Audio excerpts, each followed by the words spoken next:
deuxième habitude qui peut nuire à notre sexualité, c'est une position. Je connais ce regard. C'est pas une position sexuelle que je le dis. Non, mais c'est vous qui êtes coquin. C'est vous qui êtes coquin, Gilbert. Je vais parler d'abord de la position assise. Et de nos jours, il y a de plus en plus de personnes qui travaillent, ils sont obligés de travailler en position assise. Qu'est-ce qui se passe dans ces cas-là? Vous voyez en jaune ici les nerfs qui partent des organes génitaux vers le début de la moelle épinière et vers le cerveau.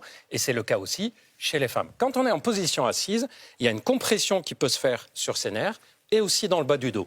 Si ces nerfs sont comprimés, ça va donner quoi? L'information entre les organes génitaux et le cerveau ne va pas se faire de façon correcte.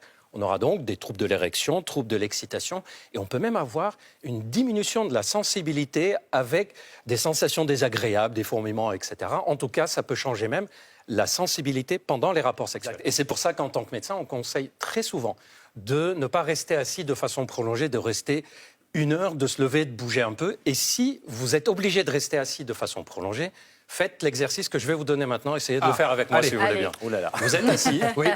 Chez vous, vous pouvez le faire. On rentre un tout petit peu les fesses.